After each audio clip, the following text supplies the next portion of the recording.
Streaming. Let's go live. So we're shooting from there. Right. Got it. Yep. Let me title. Quality versus quantity. Quality v quantity. Yeah. Yeah, and as soon as I do it, I'm trying to share it to the studio page.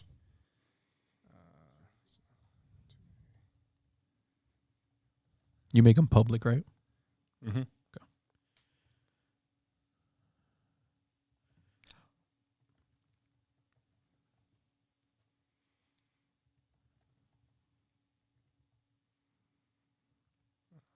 Cool.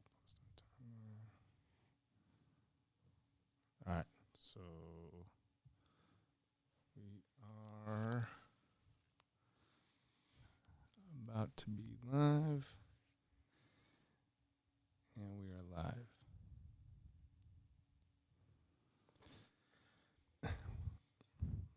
Let's double check. Do a quick double check.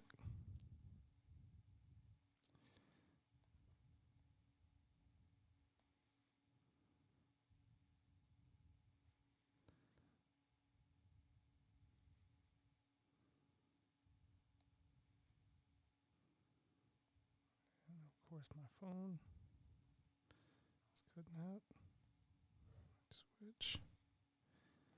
All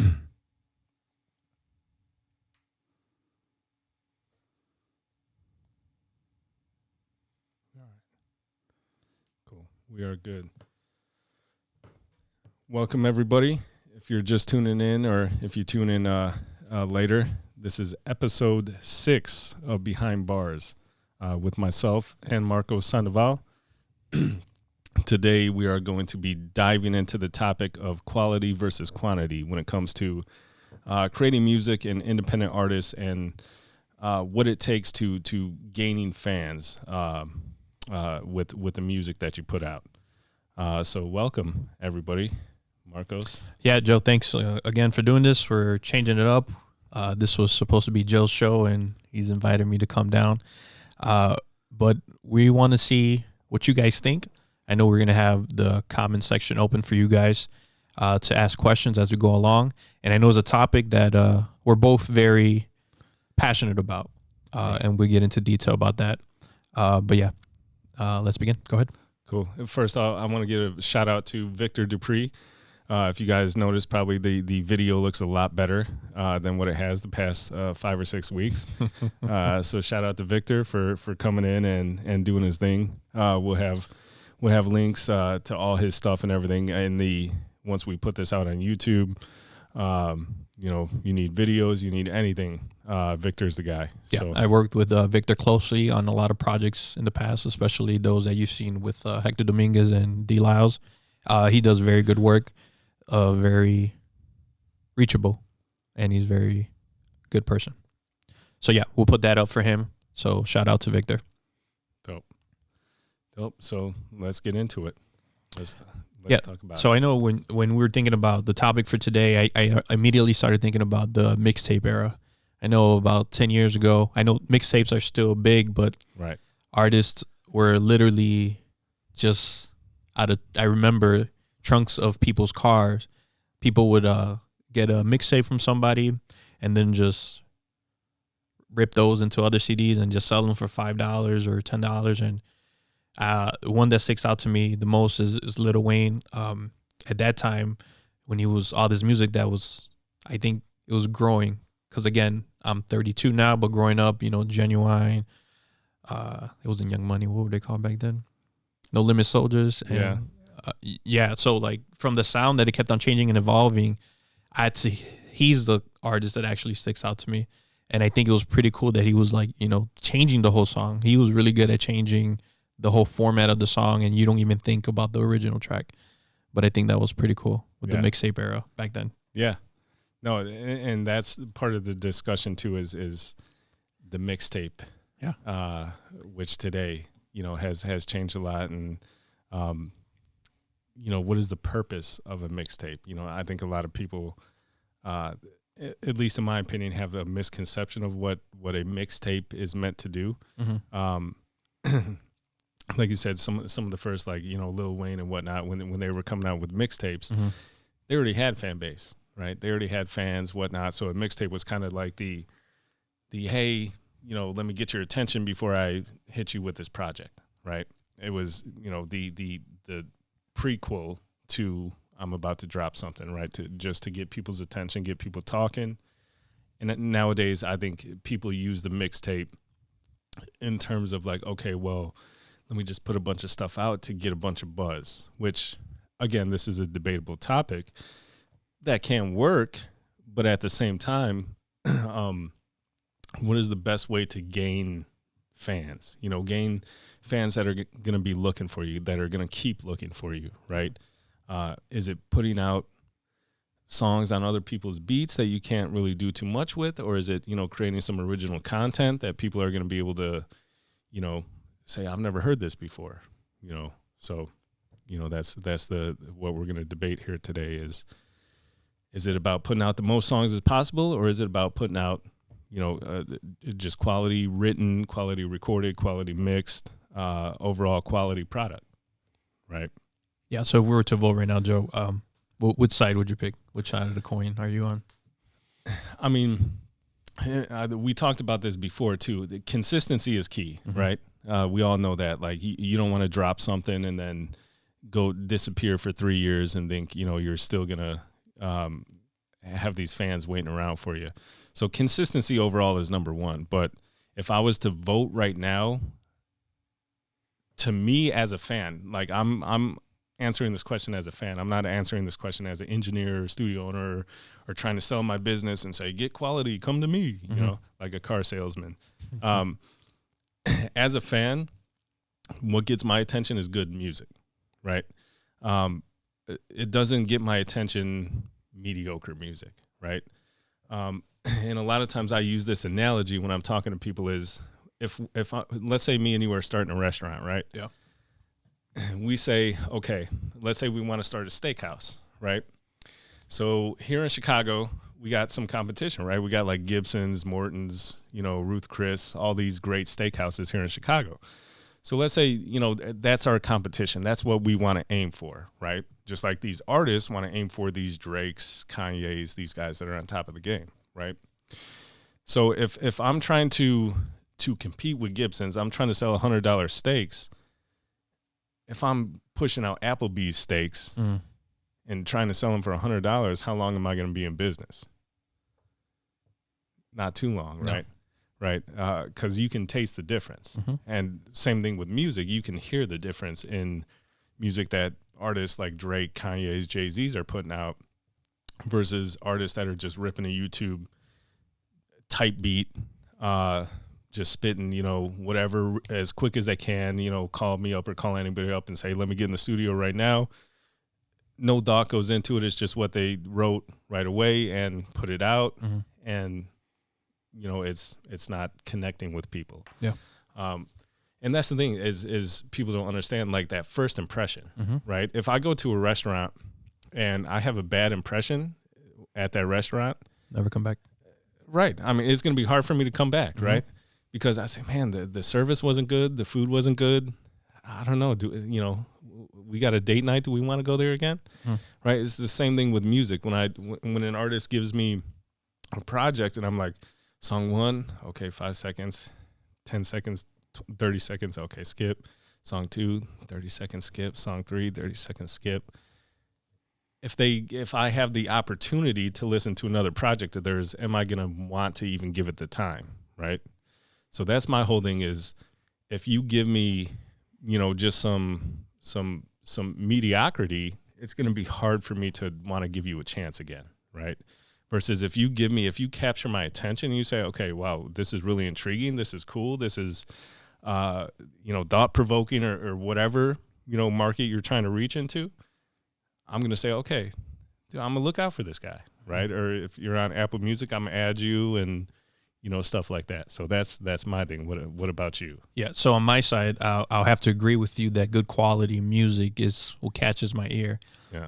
But to play devil's advocate, one thing like Bandcamp and all these websites that you could put music up and they allow you to do it. I know we spoke about this, Right. that there should be some people that say, yes, we can allow you to use our software or not, or our platform.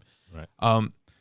They're following people that have become one-hit wonders, Yeah. or have been able to showcase their talents and evolve. What's his face? Tattoo on plays the guitar. White Iverson. Oh, Post Malone. Post Malone. Yeah. Okay, so Post Malone, he got famous out of just putting music out there. Right. But yeah, people have to understand that there was time put into that it sounded good and it caught people's attention. Right. Right. And it was good quality coming out. And when we're talking about quality, we're not talking about your rhymes. Right. We're literally talking about the sound quality. Right. So Joe talks about catching the ear, you know, making sure that you come back to listen, that you're not skipping on to the next one. That's very key. And one thing that you guys don't understand, that these people are literally working day in and day out on projects. And while they're releasing some content, yeah, it may look like a lot, but these are things that they have been working for months, right? One thing that the pandemic has been able to do for some people, and I've seen a lot of interviews, that has changed them. Some of them got lazy, and some of them literally got aggressive because they're like, I have more time to perfect my craft. Right. So let me release something that sounds good, and that's how they've been able to stay afloat. Right. But yeah, I completely agree in terms of sound quality. But social media has really destroyed the go get it factor. Right. The I gotta go out there and hustle. I gotta go stand in the corner and release my tape and go, you know, like we used to see back in the day. Yeah. People used to stand in every light around my neighborhood and be like, oh, this is the mixtape, listen to it, and he'll have a speaker and play. You know, that go get it factor. That's social media has really taken that away from people, and they just think that because the person next door or comparing with the Joneses are releasing music that they can do it as well. Right. So yeah, the other side of that is that playing the devil's advocate is that I can see why people are releasing quantity. Right. For it. Yeah. What do you think about that? What do you think about social media being an element that we didn't have prior, right? And all these artists have created a fan base based on music. Literally, first track was good, intro was good, next song, oh, it's perfect. And now it's like, do you think that social media has kind of affected that conversation? I think so. I mean, in terms of, well, I know views, like everybody's, you know, so skewed on views and stuff like that, right?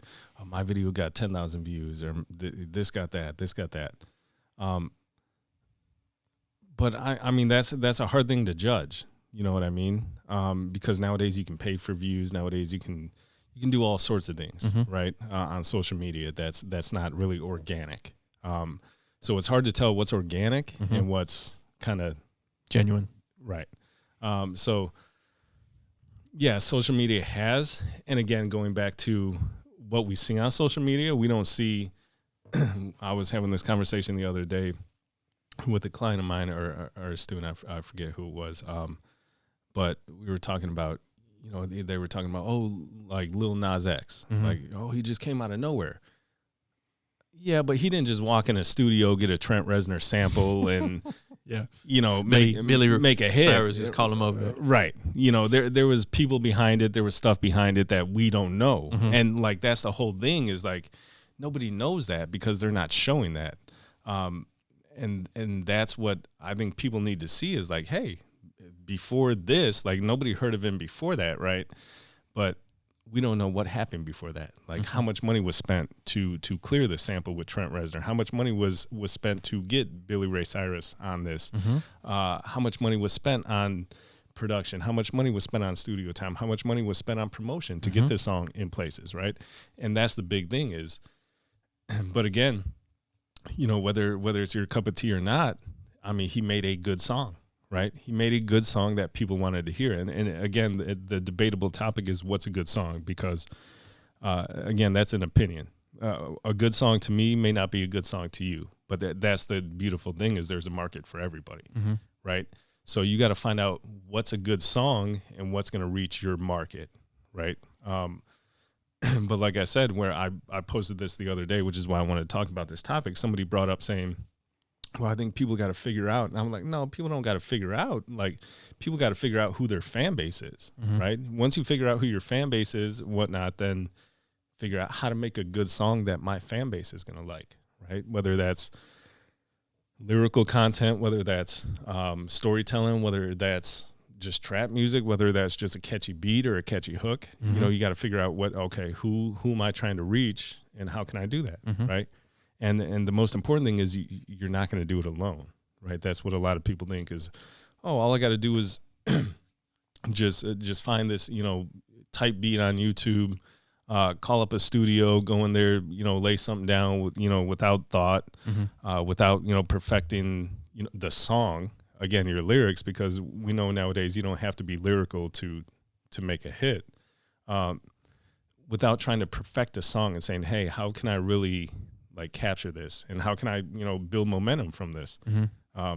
Again, it's debatable whether, you know, if you own the beat or it's just something that's ripped. Sure, you can still gain momentum from something that's ripped, but eventually you got to reach out and build that relationship with the producer so that you can actually, you know, profit from it. So yeah, I mean, that's where it's really an open-ended discussion where, I mean, there's tons of different ways to go about it, you know, and that's why I want to have this conversation. And hopefully people can weigh in too. Definitely, you know, if people are listening, if anybody's out there, not just artists, but fans as well. Like, I want to hear from fans, like what attracts you to a new artist, not your favorite artist, not the guy you listen to that you've known that signed to Atlantic or anything like that. But what gets your attention with a new artist? If anybody wants to leave a comment. I see Ovid wrote something here. Did you say his name Ovid or Ovid? Yeah, Ovid. Sorry about music, that. Yeah, go ahead. He says some music hits differently, so that is a reason to put out as much different music as you can to reach people. What are your thoughts? My thoughts on that. Yeah, exactly what I'm saying. That's trying to find who your market is, who your fan base is, right? So yeah, I mean, don't be one-sided. I mean, put out, you know, speaking, obviously, Ovid, I know you, I work with you. I know you do a lot of stuff that I listen to. You're like Donnell Jones Jr. But yeah, I mean, that's the thing is, like, you know, you put out some R&B, put out some pop, put out some mixture of pop and hip hop, you know, figure out where stuff resonates well. And then, you know, okay, cool. So this is, you know, it's kind of like where I look at, like, where he's laughing at. Yeah. You know, we already had this convo. But yeah, that's, you know, with Spotify for artists, you know, for instance, you can look on there and you could see who's streaming your music. So you can see, okay, demographic, country. Exactly. Yeah. I've got 1 million streams, but, excuse me, 500,000 of those streams are in Philadelphia, right? And the rest are scattered anywhere else. So if I'm planning a tour, where am I going to start my tour? Philadelphia. Exactly. Right. So yeah, I mean, that's the whole thing of putting stuff out, is figuring out, okay, who am I attracting? Yeah. Right. Where's my fan base? Okay. I'm getting more off my pop stuff. Maybe let me try and work with more pop producers, maybe try and focus a little more on, you know, work with some pop songwriters, you know, stuff like that, and figure out that. I really think that having a variety of songs too in a project is very good, but if it has the same theme is even better. I know that there's a lot of, you lose people. Yeah. I'm not saying that you can't do all of that in one album or one thing. But if it has the same theme and it comes together, yeah, that's even better. For example, I do Spanish music, right, and I do English music, right, and there's an in between where I play an instrument. So I like all of them, but I also got to find out what I'm playing. I can't play a hip hop song at like an event that's not meant for that. At a family reunion. Yeah. So people never want to hear your stuff, especially when they're family. But I think what Joe's trying to get into is that once you identify who your fans are, you cater towards that. But that doesn't mean you got to go 100% that way, right? Right. You can see what was your next biggest number and then try to go that direction so you could put your hands on everything and your music can be out there. Right. If I can give an example, D. Lyles, I've worked with him and he was in the show previously. He literally last year, you know, he was part of The Voice. he worked with this guy who does club music, right? Gianni Blue, shout out to Gianni. And he does good with him. Mm-hmm. He did a country song with one of the people that went with him to The Voice, right? Oh, the guy that he's on. Yeah, he's on tour with right now, right? Yeah. So, and he did good on that too, but he's just catering to everything. So like, I told him to be careful because the places that he was going, because of his skin color, he'll probably be the only one that one. But he's figuring out which demographics he can go work with. And but yet he created a fan base. So going back to Joe's point, you should always have a fan base or identify. That should be your first step, identifying what that is when you release your content. Right, building that core. Yeah. Right, because that's going to be your core, right? Like you said, you do, you do Spanish music, you do English music, but finding that core, if you find your core is Spanish, right, you want to build that, you want to nurture that, right? And then being able to reach out from there, right? Not saying everybody that makes it is one-dimensional. I mean, look at, again, artists like Kanye, right? For instance, he just won a Grammy for best contemporary gospel album. Yes. Right. A lot of people are happy and a lot of people are upset. Right. And again, that's a whole nother thing, but that's not where he started. He didn't start gospel. So even, when he first started, again, we can talk about, use Kanye as an example. I mean, he's from Chicago. Right. I mean, we might as well look. I mean, look what he started. I mean, Kanye is not the most lyrical guy, right? He's not the most lyrically talented dude we've ever heard, right? As an artist, all his personal stuff aside, right? Ignoring all that personal stuff aside, we can't deny he is probably one of the best artists, pure artists Chicago's ever, if not the best, right? And I'm not talking about lyrically. I'm not talking about the songs he writes. I'm just talking about overall production, music. Like, this guy is probably the most talented artist Chicago's seen. And again, everybody don't start commenting and whatnot. If there are other people are going to say Sam Cooke and this, that, but yeah, I mean, I would have fought with you. I would have said Common because I love Common. Common, right? Yeah. But where Kanye started and where he's gone to, he's gone into more experimental. And if you want to say, well, he stole Kid Cudi style and made that famous, then he stole Chief Keef style and made whatever. But again, where he started to where he's gone, he's crossed branches, into different stuff. And that's what makes people, again, longevity. Look at Drake, where Drake started and where Drake's been able to do. He can do pop, he can do R&B, he can do rap, he can do all sorts of stuff.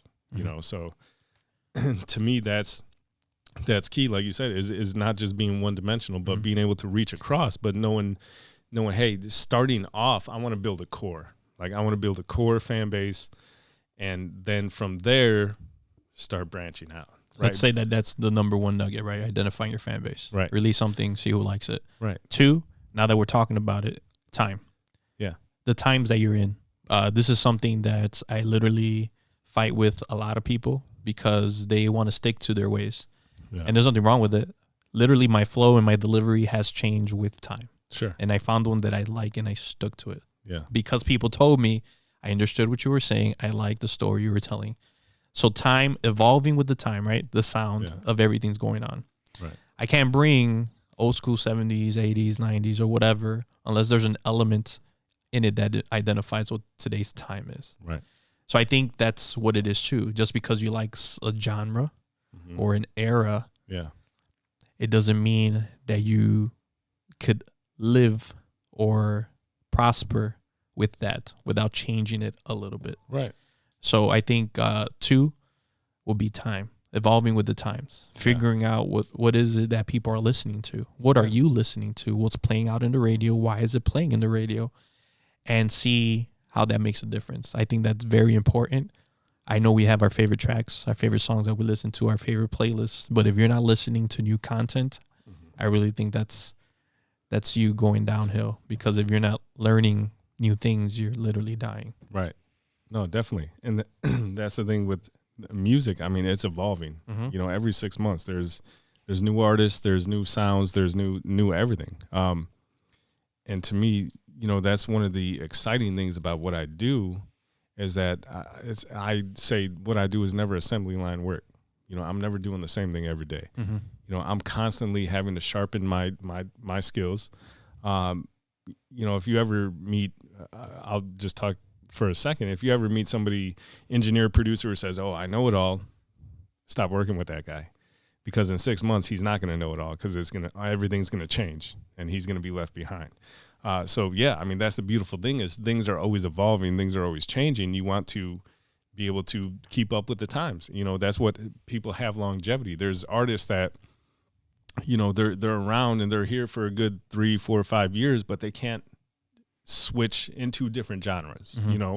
All these little pumps, little this, little that, they're going to be here for 3, 4, 5 years, but after that, they can't branch into something else. What are they going to do? They're going to die off, right? Just like it's been since the dawn of time. We can name so many one-hit wonders, not just artists out today, but even from the 90s, from before that. There were artists that were just good at making one hit, or being around for just a season, and then after that they died out. P. Diddy he's the king of signing them. That's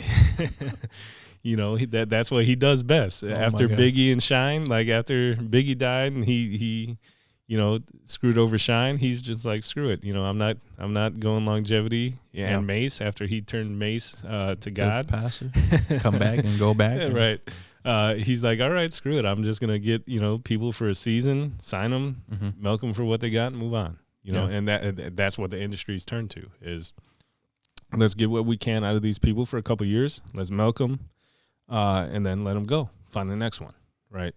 But the great artists, the Jay-Z's, the Kendrick Lamar's, the J. Cole's, the artists that you can't do that to, because they can switch with the times, right? They're going to have longevity. So that, to me, again, going to the conversation of quality versus quantity, is you have to have quality if you want to have longevity, right? You can, if J. Cole put out a song every day, eventually I'm going to get tired of J. Cole, right? I love J. Cole.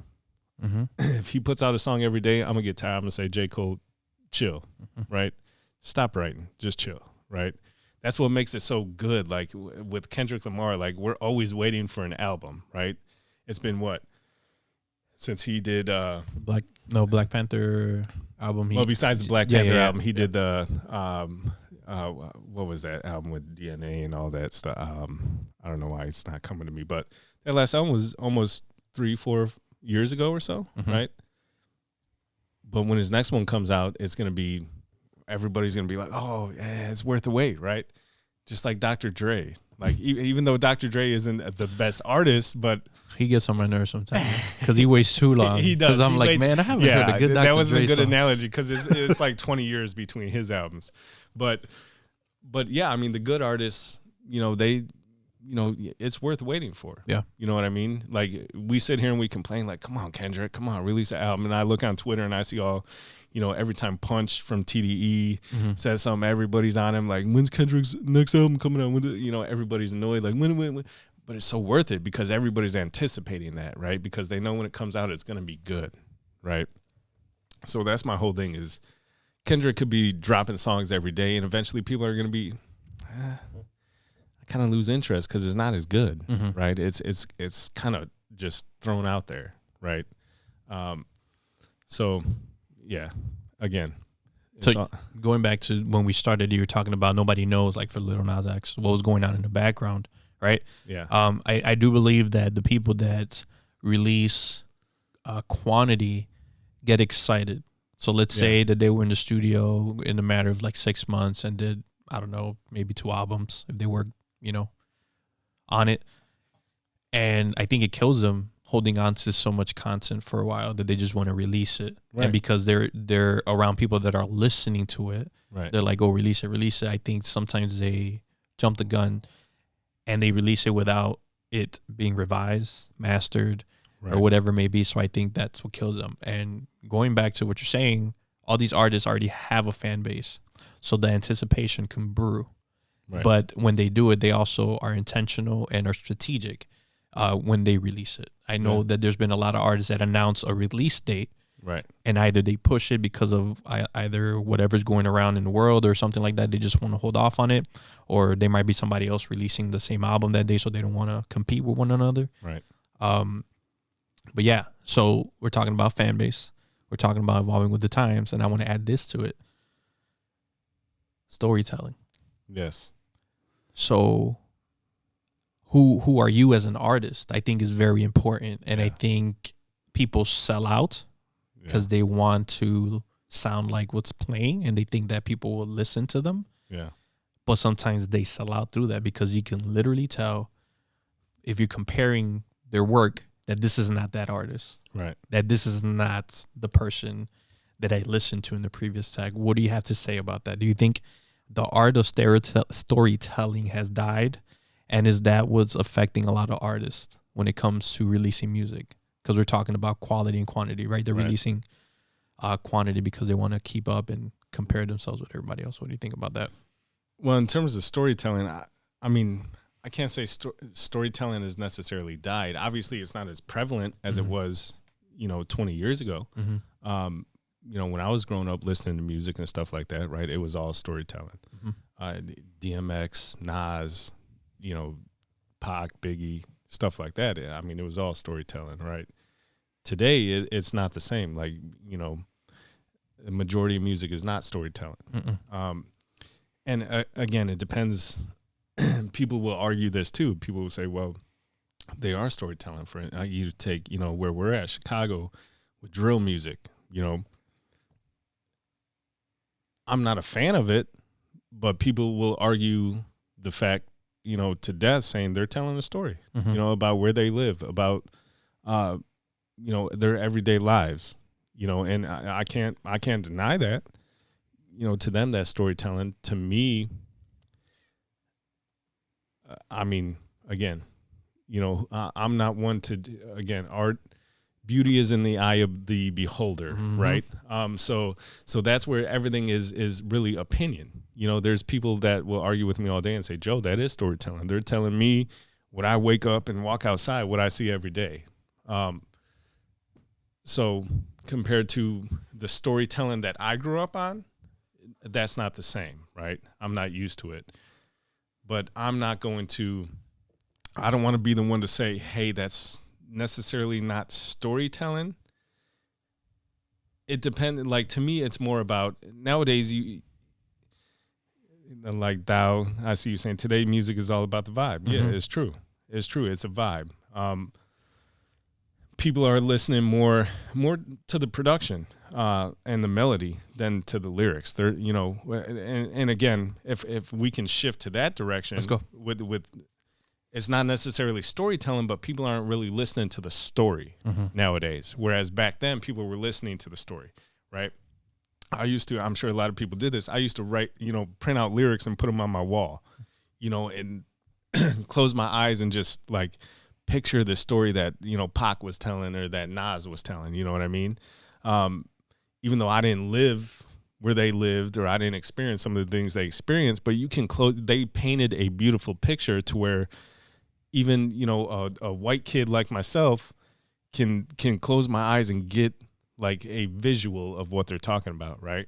It wasn't a vibe. It was a feeling like, wow, this is interesting. I've never experienced this. This captures my interest, right?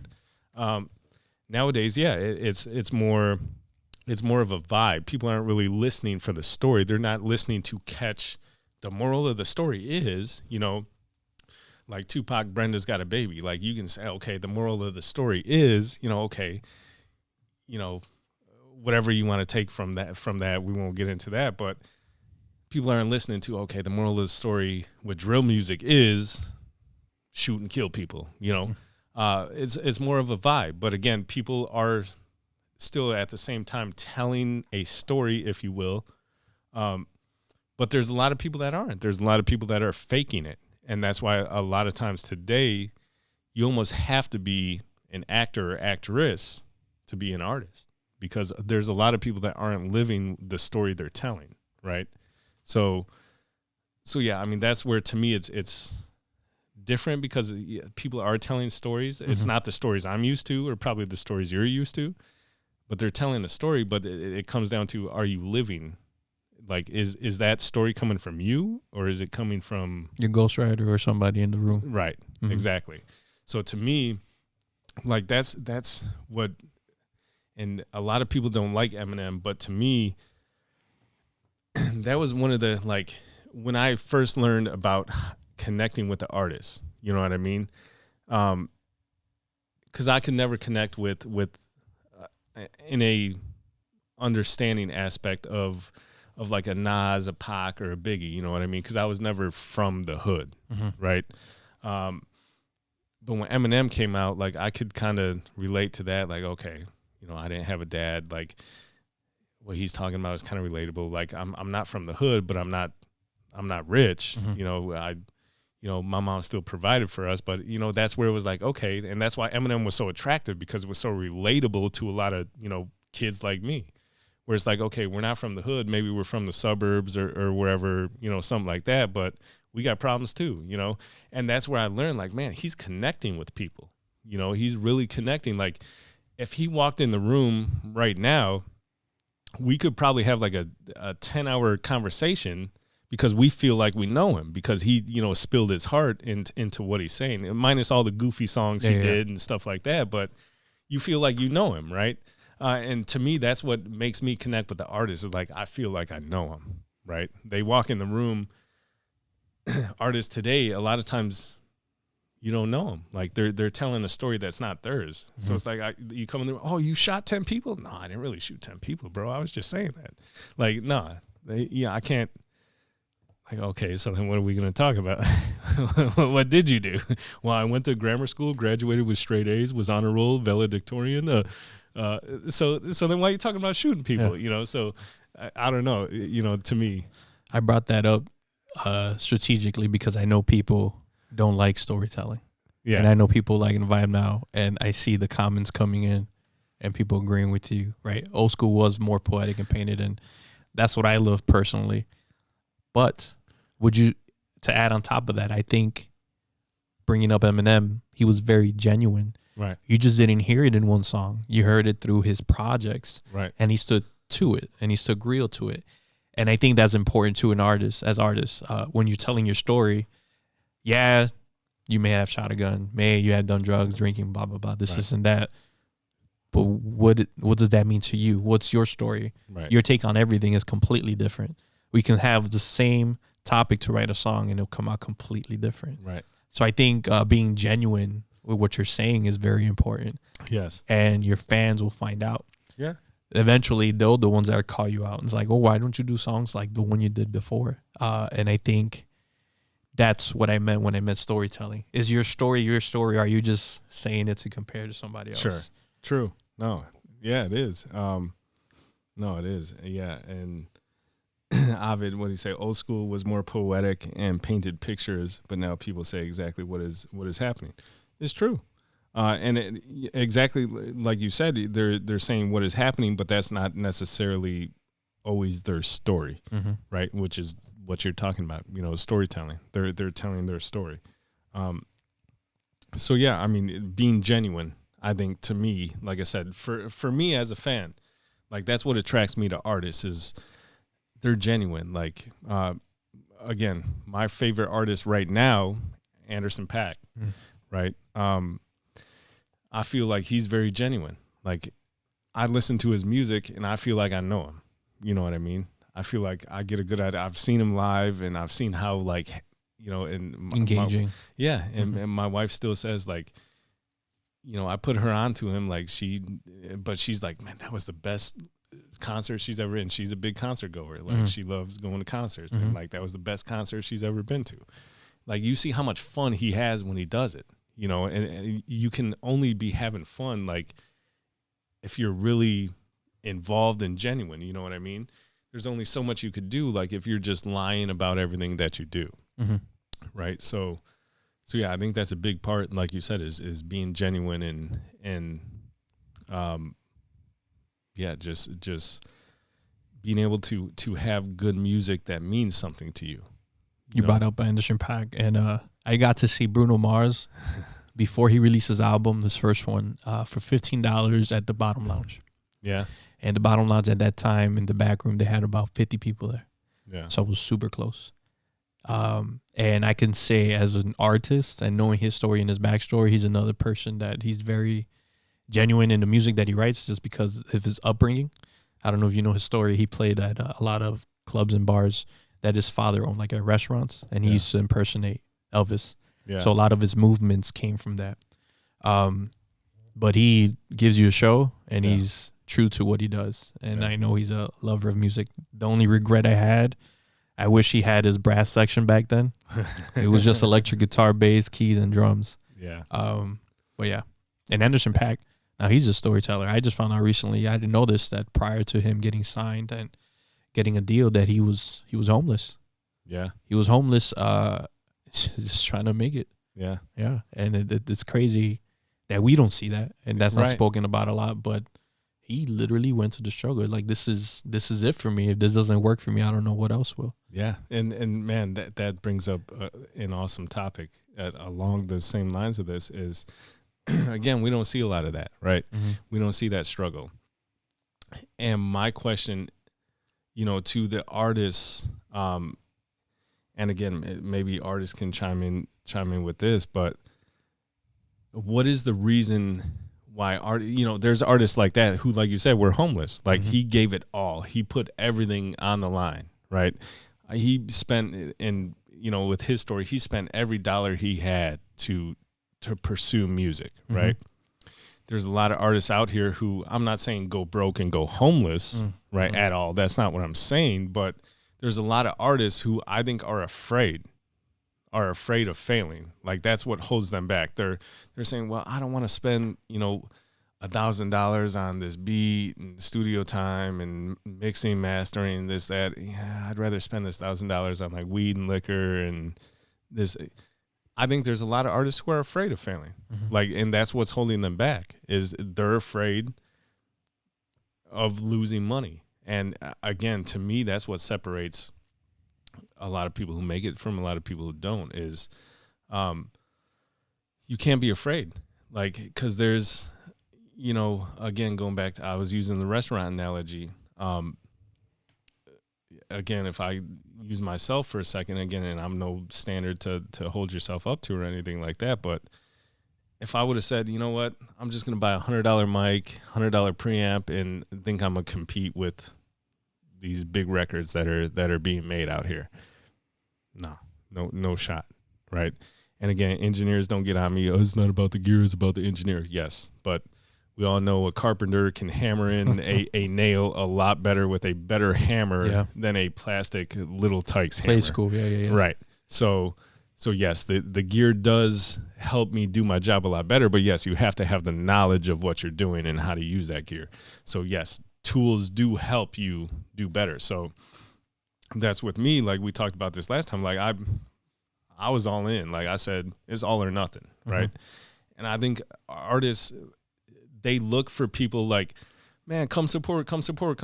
Well, how are you expecting to people to come spend $20 to come to a show when you want to even spend $20 on a beat or studio time? You're just nickel and dime, right?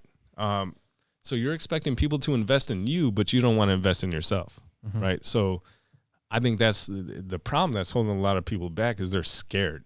They are scared. And if I'm wrong, somebody like chime in and tell me I'm wrong. But I think people are scared. People are scared. They're scared of spending money. And again, to me, I don't know. Again, and it's just me. Like, anything I do, I'm going to do 110%. If that means me, people know my mic collection. Like, there's not a person in the city that can mess with my mic locker. That unless you're from money. I'm not from money. And I'm not bragging on myself or nothing. I'm bragging mostly on God and what God has done in my life. But again, He's given me the ability to say it's all or nothing. Like, you got to go hard or go home. So, and I think that's the thing that a lot of people miss, is that they don't want to go hard, right? They don't believe 100%. Well, I may be wasting money. How? They want to see a return right away. Right. And they think it's going to happen right away. And it's like, they don't understand like how much money I spent before I actually started making money, before I was doing this full time. Like I was doing this, like I said, I started in 2007, 2008, but I wasn't doing this full time till like 2011, right? So there were 3 years where I was just spending. But I was eating ramen noodles, you know, going to Marshall's, buying $10 jeans, and I'd wear those for 5 years. Like I just got rid of jeans I had from like 6 years ago because now I'm eating a little better and got a little. But it's pandemic's pandemic. Yeah, but I mean, yeah, I mean sometimes you gotta look at it. You gotta see, okay, you know, what do I value more? Do I value my art more, or do I value like my appearance to other people, you know, or my addictions, or not necessarily addictions, but just habits or whatever, you know. I didn't go out. I barely went out. I spent all my money on studio equipment. I spent all my money on everything that's inside of the studio right now was purchased by me. I didn't have nobody give me a loan. I didn't have none of that. So I know you're reading the comments and see what they say, but I also want to give a shout out to the people who are commenting and are on and watching and tune in. Did it freeze? And tune in daily with us, or every time we have this. I don't know if it froze. It looks like it did. Yeah, let's see.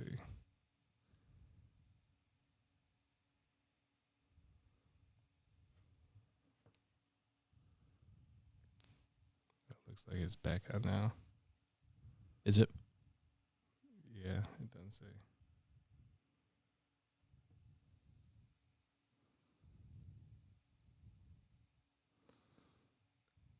And yeah, well, I'll keep going and answer that question, Ovid.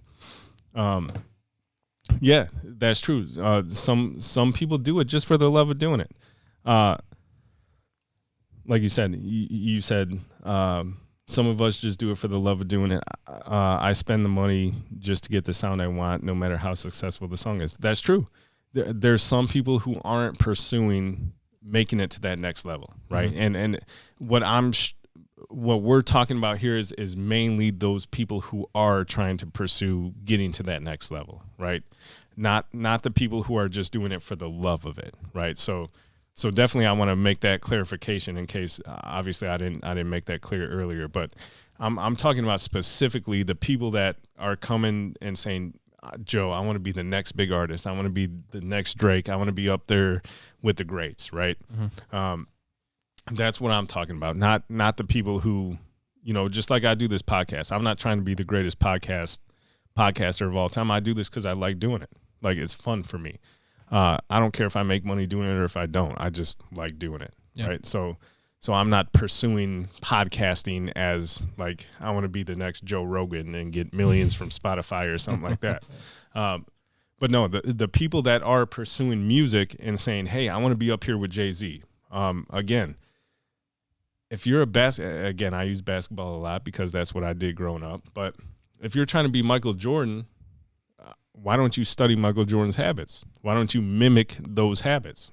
What was Michael Jordan doing? Shooting 100 free throws. In the gym all day, right? Eyes closed. Right. Lights off. Right, exactly. So if you want to be a Drake, a Jay-Z, mimic those habits, right? I'm not saying mimic that artist. I'm saying mimic those habits. What does that mean? Building relationships, first and foremost. Number one overall, building relationships. Don't think you know it all. Don't call me or call a songwriter or somebody and say, hey, I know what no, work together, be coachable, be able to work together to do something. Mimic those habits, you know, spend money. No, it's going to take money. You are not going to get by just off talent. Like talent doesn't make it anymore. I see talented artists walk through my door every single day. As in the past 15 years I've been doing this, and 98% of them have never made it big, right? So talent doesn't cut it. Like you have to build relationships, you have to network, you have to spend money, you have to be disciplined. Yeah. I mean, consistent. It takes a lot, and it requires some luck as well as that. So, if I can say something, I know we're talking about, and I've been talking too much. No, you're good. So me personally, I know we don't want to tie into this because, again, this is a podcast, like we're speaking for the crowd and speaking for the people, but I can relate to a lot of the things of doing music in general. I was always surrounded, I said this last time, all my family, like 90% of them on my mom's side are musicians, right? Mm-hmm. And I have an uncle who played in New York. He used to be in Barz. He played with Carlos Santana. And like in the Christian world, I know Christian artists and stuff like that. So I've been around that. And then when it comes to me, my father always told me, because I was always good with numbers, to be an accountant and go to finance. So that's what I went to school for. But deep down in my heart, I wanted to pursue something else, which is music, and be passionate, because I'm passionate about that. And I still catch myself now doing it. And now I use my degree to the business aspect of things to, like you said, build the network, build relationships with people. I do believe that a lot of artists that don't go forward, they don't have a team, they don't have a camp, they don't have people around them, and the people that are around them are not telling them the truth.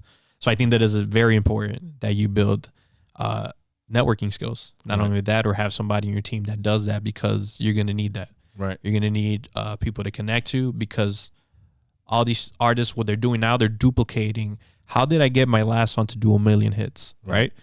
They do the same formula and repeat it for the next release, right? What goes into the promotion, what goes into what's going on, right? And they're taking their time for a single. Right. They're taking the time for a small project, right? Yeah. But they're putting time and effort into it, and they're being strategic with what they're doing. Right. So we can use social media for anything, is to see what's going on out there and what's going wrong for people, and try not to do that, but also take your time in what you're doing and be strategic. Yeah. So you can say that kind of helps our argument that they're releasing quantity work, right? Right. They're releasing quality work, not quantity, right? Right. So wanted to say that, give the 2 cents of that. Definitely. Yeah. And if anybody, is still listening, if anybody wants to call in, definitely the line is open.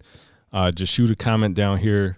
Let me know that you want to call in, just because my phone, like I said, people's stimulus checks been hitting today, so my phone's been ringing off the hook. So if you want to call in, definitely leave a comment. Say, Joe, I'm calling in, so I know to answer, and not to hit you with the auto reply. So yeah, leave a message, man. We want to hear from you. I want to hear from fans. I want to hear from artists. We want to hear your guys' perspective, because again, this isn't just our perspective. Like, we want to keep this open to everybody. Like, that's what this whole podcast is supposed to be about. This is supposed to be open conversation that we all can have, an open debate, mature debate, not sitting here, talking down on people and stuff like that. But this is supposed to be an open, mature, adult conversation that we can have, because we're all learning. Again, none of us knows it all. I don't know it all. Marcos doesn't know it all. You don't know it all. So we're all in this together. We're all, aiming for the same goal. That's what a lot of people don't understand. Like, when you book studio time with me, my goal is the same as yours. Like, you want your song to do good, so do I. Mm-hmm. Because if your song does good, guess what? You're going to come back to me, right? And I'm going to be happy, and vice versa. So we all have the same goal, and that's what we're trying to shed light on, is like, hey, let's work together. Let's all work together. How can we all, iron sharpens iron, or, whatever the verse is. Let's all sharpen each other. So Todd, you said, how do you produce good quality on a smaller budget? I think that's something you got to call in for, so that we can discuss that, because that's a loaded question.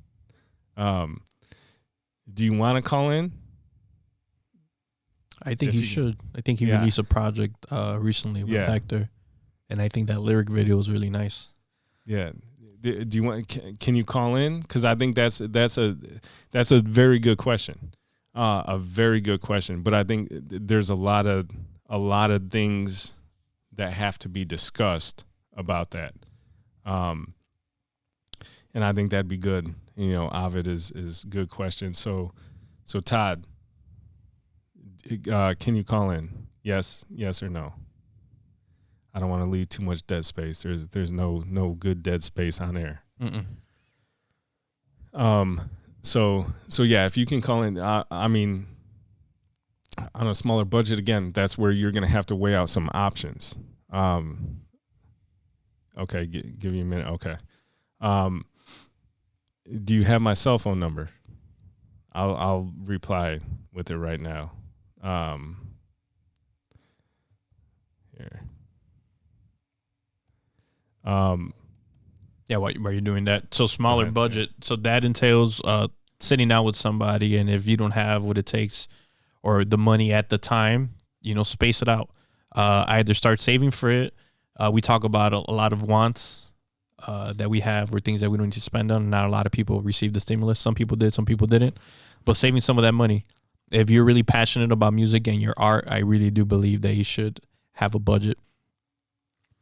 Right. And how can you save on that? So I know if you have a mic at home, I know you would like to record studio time here, but I know a lot of artists, to save time, they already have the audio, right? Their voice recorded already, right? They send you the track, and you could come here and try to make it sound better. Right. Let me see. Hopefully this is you. If not, you guys are about to experience a moment in my life. Hello? Yeah, what's up, Joe? Hey, what's up, man? Hey, Todd, how you doing? Hey, can you hear us? Yeah, I can hear you guys. Okay, cool, cool. Man. Cool. So yeah, just how do you do it on I guess probably the thing would be to have to maybe put more in a certain area. Do you sacrifice here and put more money towards this? Like, how does that look? So good question. So for me, if I could say, obviously there's three areas I'd say that, with the beat, that's something you want to get done well. Mm-hmm. Right.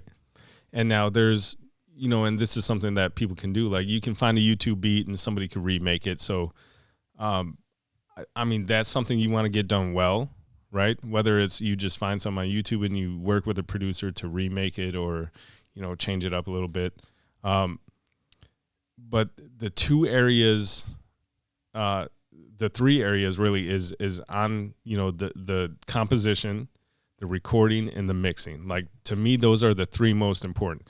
If you get a well done beat, you get it recorded properly, and you get it mixed properly, to me, the mastering is the least important part of the process.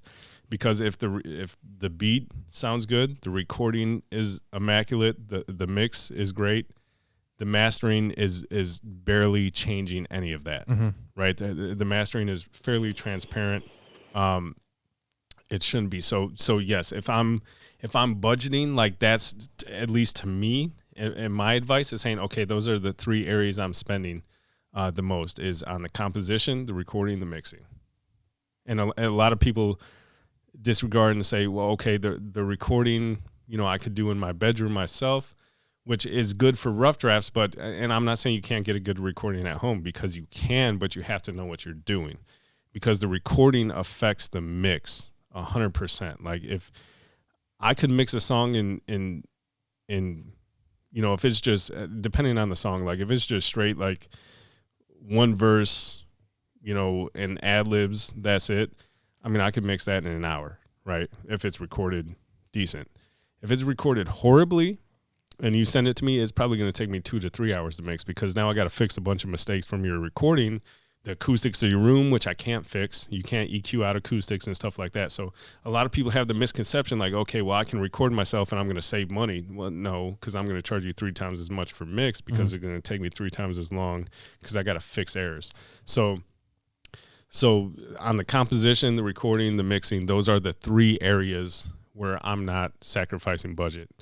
On the mastering, hey, if it's a great mix, anybody who knows what they're doing should be able to master a great mix, and not change anything. Because, again, with mastering, you're not trying to change the mix. You're just trying to enhance it. So to me, those are the three areas, like, okay, composition, recording, mixing. And again, you can get stuff done fairly quickly. Again, if like he said, if you rehearse, if you have a setup at home, where before you come in the studio, everything's rehearsed and you know exactly what you want to do. It shouldn't take you that long to come in and record. And again, if you go into the right studio and you get a great recording, it shouldn't take that long to mix. Yeah. So it all goes into preparation. You know, if you're prepared versus the clients I deal with that come in unprepared, it takes them, 2-3 hours to record a song. If they do it here, it gets recorded well, so it may not take me that long to mix it. But still, if you're prepared and you can knock out a song in an hour, I can mix it in, 2 to 3 hours. Cool. We're talking, if you're paying $60 an hour, $240 recording and mixing. That's not a bad deal, right?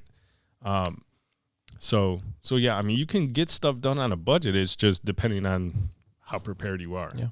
Start saving. Yeah. Go ahead. You have something to say, Todd? You said 240 for recording and mixing. I mean, again, that's all. The number varies. Rough. Right. Yeah. Yeah. Obviously, working with here and with you guys, obviously that all varies.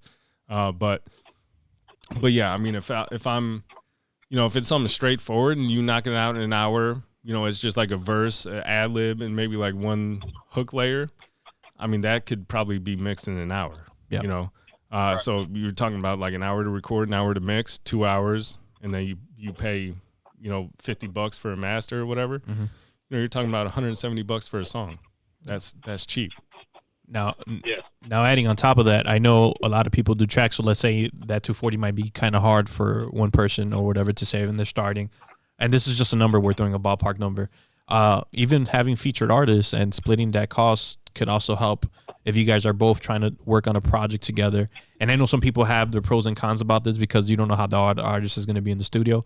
But that's another route. If you guys both want to do something together and are both talented and you're not going to waste time, and I think that's another route too that you could go down and split down the middle, because we're not charging. Well, Joe's not charging per head; he's charging per song. Right. So That's good. I appreciate you, fellas. Yeah, I don't think I have any more questions as far as that's concerned. That cleared it up pretty well for me. Cool. Yeah. I mean, again, everything's, and two, also based on budget, it depends on timeline as well. And this is something I preach is, a lot to people is if your timeline depends on the budget as well. Like if you come in and say, Joe, I need this song done tomorrow, I'm going to have to tax you. Why? Because tomorrow my day is already set. Like I already know what time I'm coming in. I already know what time I'm going home, right? My day's already set. I got a long day tomorrow. So if you need something done tomorrow, that means I got to work extra. So that's like me, your boss coming to you and saying, hey, I know you're working 8 hours, but I need you to work 15 today. What are you going to say? I need time and a half, right? That same thing I'm saying. I need time and a half. Like, because you're taking away my time from my family, my kids, the stuff I had planned. I may have had plans to tuck my son in at night. Now you want me to stay extra? I don't like doing it. I don't want to do it. I don't want to charge people extra, and I don't want to leave my son, not being tucked in. Yeah. But if it's going to be worth my time, I'll stay. I'm not going to do it every day. I put my family first, but I understand people need stuff done, and I'm willing to work with people. But again, I'm not just going to do it, and neglect my responsibilities. Is God, family, then Miller Street Studios, right, in that order. So I'm willing at times to sacrifice and say, okay, yeah, maybe tonight I'll come home late, but the rest of the week I'll come in. But yeah, I mean that it depends too on deadline. Like I always tell people, like if you need it done ASAP, like if you go to the post office today and say I need this package, this 10-pound package sent to Texas tomorrow, you can text, right? They're going to give you options. They're going to say if you need it there tomorrow, it's going to be $270. If you need it there in 3 days, it's going to be $170. If you need it there in 7 days, it's going to be $50, right? It's the same thing when it comes to this is you need this done today. Here's the price. You need it done next week. Here's the price. You need it done you have no deadline, not meaning it's going to be done in 6 months, but hey, you need it done maybe in a couple of weeks. I'm gonna give you a lower price. Yeah. So in a nutshell, what you're saying, Joe, work backwards. So if you're trying to release a song in a certain month, okay, how long does it take me to upload it to DistroKid or whatever you're doing? So it needs to be there by this time. So I need to master by this time and work backwards. And that time, you're also saving money, putting money a little bit on the side. Right. And like this song, I wanted to come out good. So you're, let's say 1 month, 2 months, whatever you're doing in the span. I think that's important. So timing it out, framing it out. Because at the end of the day, all the weight's going to come on you. Right. Or to whoever engineer you're working with. And that's... Right. And it's the audio triangle that every engineer should have, which is good, fast, and cheap. Mm-hmm. Right. You can pick two, but the one you don't pick is what it's not going to be. If you want good and fast, it's not going to be cheap. If you want good and cheap, it's not going to be fast, right? If you want fast and cheap, it ain't going to be good, right? So you got to pick the 2 out of the 3 that you want and understand that what you don't pick is what it's not going to be, right? Yeah. So it's that triangle and knowing, okay, I want it done good and I want it done cheap. Don't expect to get it done fast, right? Hey, good stuff, fellas. I appreciate you guys. Yes, sir. No, All I right, appreciate Todd, you calling in, man. Thank you. Absolutely. My pleasure, man. I guess Have a All good right, night. brother. You too. Eric said, text that. Monix, do you have a minimum for your reservations? This ain't Gibson's, son. What are you checking in late? Like, you call in the hotel and be like, after check-in time? Minimum for your reservations? Yeah, it's a 30-minute wait, Monix. What do you want to call in? I know you want to call in, Monix. If you want to call in, man. I know you got stuff to say. Come on. Call in. Because I don't know what you're talking about, a minimum for reservations. I don't work in the I thought I told you I don't shine shoes no more. In my Joe Pesci voice. What movie? Goodfellas. Okay. you don't remember that? Yeah. Ooh, and what's his name got out of jail? Yeah. They're in the bar. Go get your shine box. I thought I told you I don't shine shoes no more.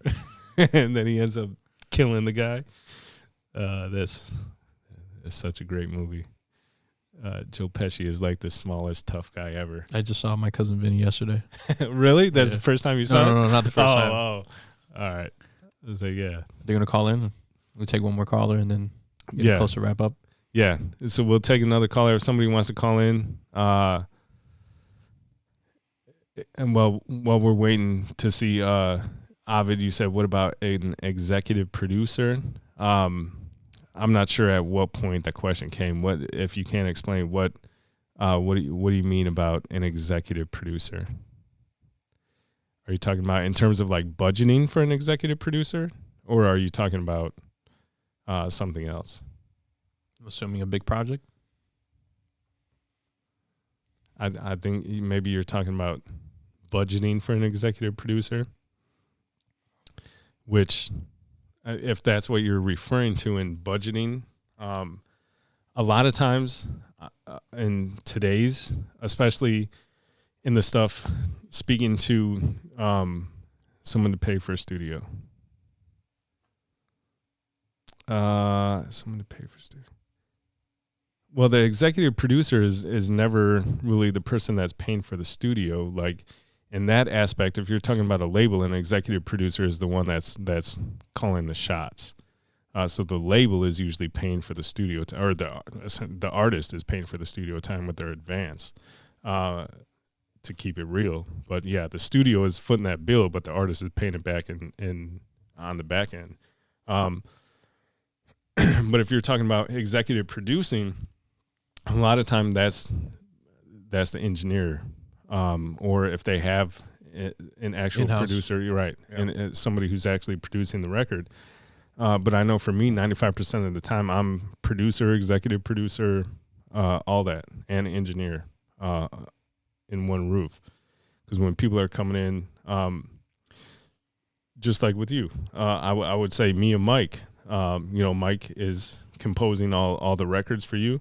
You're coming up with me. We're recording, mixing, and we're kind of calling the shots in terms of, hey, do this again, do that again, whatnot. So in that aspect, essentially, myself and Mike are executive producing, if you want to call it that.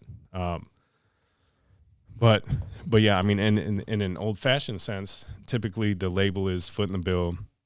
They're going to have, somebody who's executive producing, who's, keeping track of the budgeting, keeping track of all that, to make sure everybody stays on task. So like, they're not coming in just like, booking a day of studio time and guys are just getting high and getting drunk and not getting nothing done. They need a return. Right. The executive producer saying, okay, put the bottle down, get in the booth, say something, or drummer, get out there, drum me this, or bass player, play me this, So that's the guy that's kind of cracking the whip in terms of getting stuff done. So I don't do that, but yeah, a lot of times I'm the guy that's having to say, hey, we got 2 hours to get this done.